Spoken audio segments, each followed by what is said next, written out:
Olá, tudo bem? Nós estamos muito felizes porque estamos numa série de estudos bíblicos, uma série inédita, maravilhosa. É sobre a verdade. E hoje o tema, a verdade bíblica sobre o plano da salvação. Prepare o seu coração.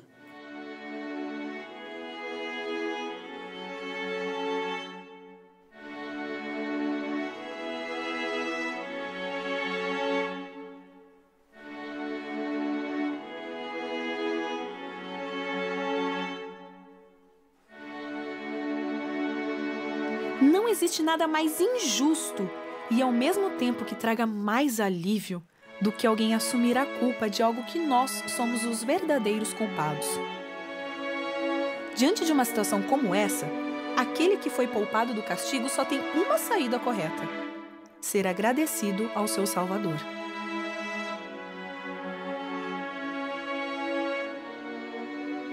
Já estou com a minha Bíblia aberta aqui e eu espero que a sua também esteja aberta.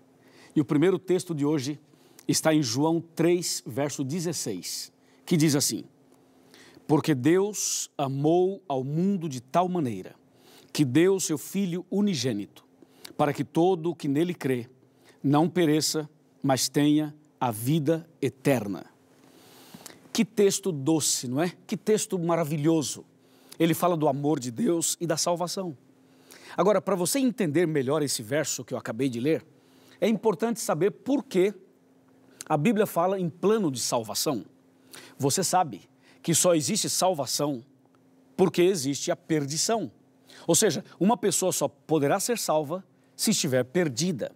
Então, antes de você entender o plano da salvação, é preciso reconhecer que você é pecador.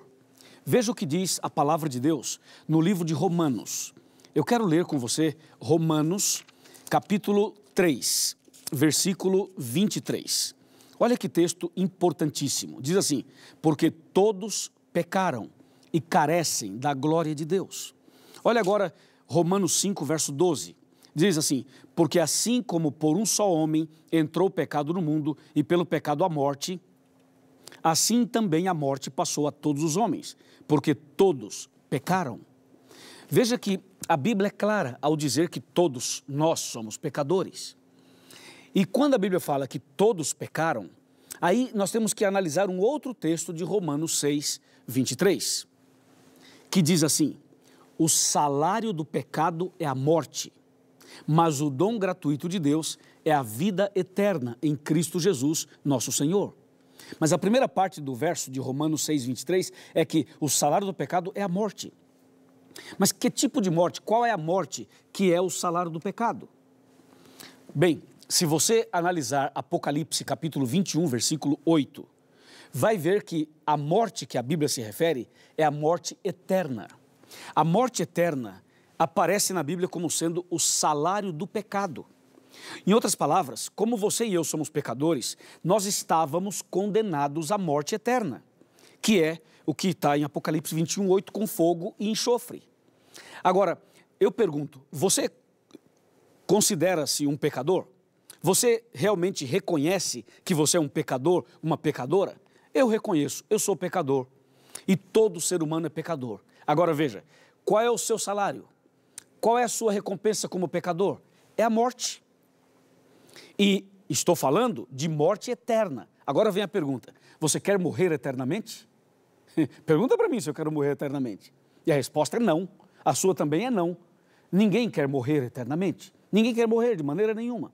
Então aí é que vem a intervenção, a ação, a obra, a manifestação de Deus.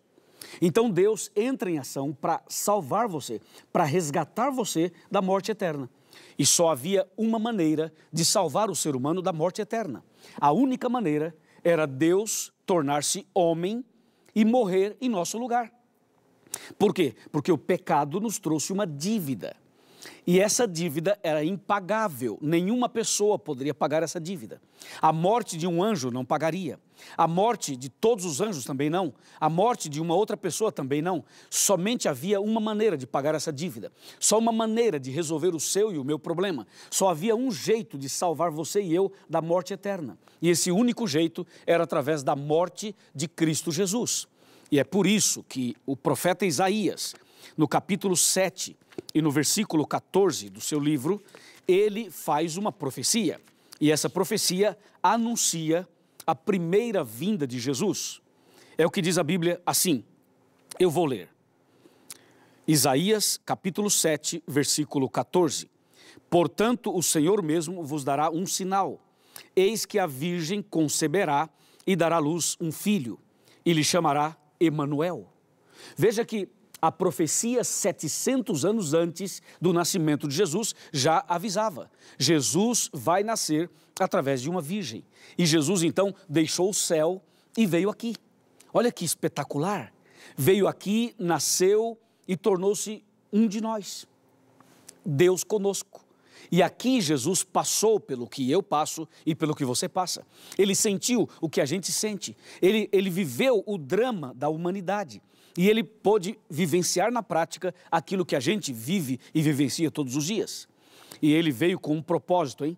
Ele veio para morrer em seu lugar e para salvar você. Por isso que naquele dia ele foi até o Getsêmani. E ali ele foi traído e foi entregue aos homens, aos soldados. Foi ali no Getsêmani que Jesus fez uma oração que chamou a atenção do céu inteiro. Ou seja, todo o céu olhou para Jesus no Getsêmani. O inferno também. Foi no momento em que Jesus, ali no Getsêmani, orou e disse, Pai, se for possível salvar o mundo sem que eu tenha que morrer, salva, Pai. Jesus disse, se for possível, passa de mim esse cálice. Quando Jesus disse isso, o universo inteiro tremeu, porque Jesus poderia retroceder, poderia desistir. Só que Jesus não parou a oração aí. Jesus continuou dizendo, Pai, todavia, não faça a minha vontade, sim a tua. E foi aí que Deus disse, Filho, não tem outro jeito de salvar as pessoas sem que você morra. E Jesus disse, eu estou disposto a ir até a cruz. E Jesus foi até a cruz. Que momento dramático. É uma mistura de amor, sofrimento, lágrimas, sangue. Quantas coisas aconteceram. Jesus foi preso, julgado, condenado. Colocaram uma coroa de espinhos na sua cabeça. Colocaram uma cruz nas costas dele. Jesus começou a andar pela via dolorosa. E Jesus foi até o Monte do Calvário. E lá ele foi crucificado entre dois ladrões. À direita de Jesus havia um ladrão, à esquerda havia outro. O ladrão da direita se arrependeu ao ver Jesus morrendo para salvar a humanidade. E o ladrão da esquerda continuou blasfemando. Então, naquela cruz, na cruz de Jesus, Jesus morria pelos pecados de todo mundo. Jesus estava morrendo para salvar a mim e a você. Mas a cruz da direita daquele ladrão mostra que um homem estava morrendo para o pecado, estava aceitando Jesus, estava entregando a vida no último minuto. E do lado esquerdo, um homem morria no pecado, morria perdido. Meu amigo, a morte de Jesus na cruz é uma chance de salvação para todo mundo. Algumas pessoas aceitam Jesus, outras pessoas não aceitam. Algumas pessoas se entregam, outras pessoas rejeitam. Eu sei disso, mas não importa. O importante é que a palavra de Deus seja ensinada, é que o plano da salvação seja compreendido, para que você compreenda e tome a sua decisão. Eu sei que nem todos serão salvos, mas eu tenho que pregar para todos. Eu sei também que Jesus tem um propósito na sua vida. Por isso Jesus morreu na cruz, por isso ele se entregou naquela cruz. Quando Jesus abriu os braços, sangrando, sofrendo, agonizante, e disse aquela frase, está consumado. Quando Jesus disse está consumado, Jesus estava dizendo o seguinte, está pago, está resolvido o problema.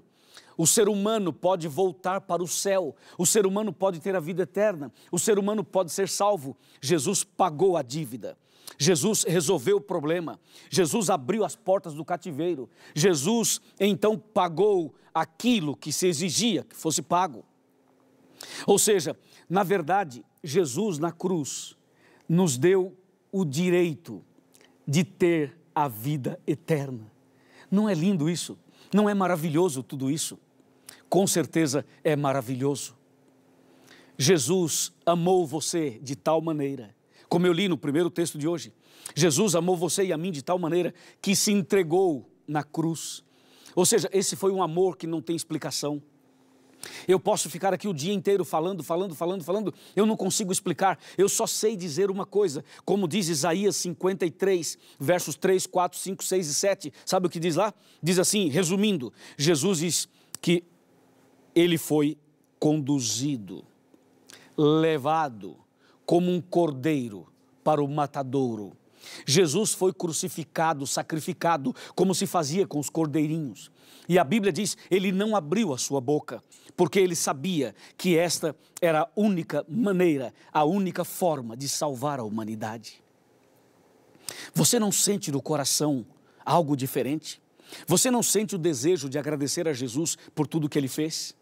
Eu tenho certeza que sim. Eu quero te falar um detalhezinho sobre esse assunto. E para isso eu quero sentar aqui na minha cadeira e quero conversar com você. Todas as vezes que eu sento aqui, significa que queremos conversar de coração para coração. É como se eu estivesse sentado na sala da sua casa. Então vem cá, chega perto de mim, pode vir pertinho. Nós somos amigos e irmãos e eu sou o seu pastor também.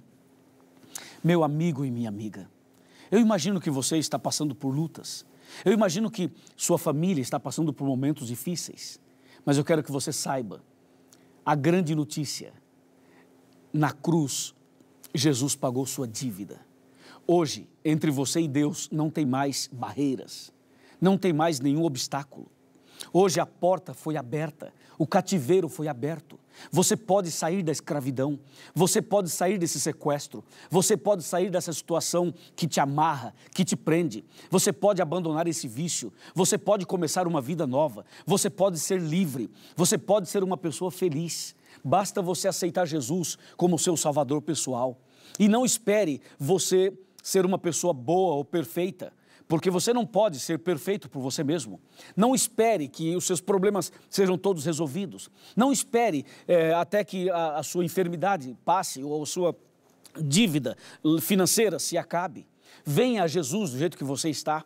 Eu estou falando a um empresário, estou falando a uma professora, estou falando a um pastor, estou falando a um evangélico, a um católico, a um espírita, estou falando a um ateu.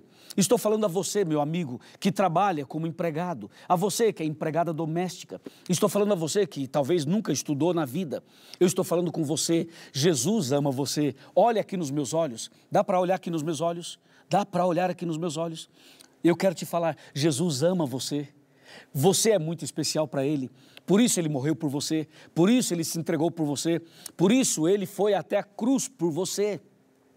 Então, não fique aí com a cabeça baixa, não fique aí desanimado, derrotado, não desista, por favor, não desista. Talvez eu esteja falando com alguém que já tentou o suicídio, ou alguém que tem esses pensamentos suicidas. Meu amigo e minha amiga, hoje é dia de salvação, hoje é dia de boas novas.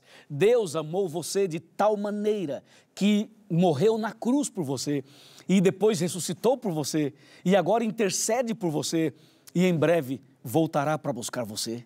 Eu aceitei Jesus na minha vida. Eu entreguei minha vida a Jesus. Você também deseja aceitar Jesus hoje? Deseja aceitar Jesus como seu salvador pessoal? Você quer entregar a sua vida completamente a Ele? Venha do jeito que você está. Ah, pastor, mas eu cometi um pecado agora mesmo. Venha do jeito que você está. Ah, pastor, mas eu já fiz coisas horríveis. Venha como você está. Jesus ama você. Jesus está disposto a abraçar você, a trocar suas vestes, a te dar uma nova chance. Jesus pode escrever sua história de novo. Ele pode dar a você uma nova chance. É hoje, é agora. Talvez a sua festa não tinha alegria. Talvez o seu combustível estava acabando, talvez o seu rio estava secando, mas hoje é dia de boas novas, hoje é dia de recomeçar, hoje é dia de paz, de esperança, hoje é dia de salvação, hoje a salvação entrou na sua casa, aleluia, diga glórias a Deus, porque a salvação chegou à sua casa. Louvado seja Deus, parabéns, aceite Jesus e ande com Ele. Eu quero fazer uma oração por você agora. Feche os seus olhos. Vamos orar e agradecer a Jesus. Ó Pai maravilhoso, louvado seja o Teu nome. Obrigado, Senhor, por essa salvação tão incrível.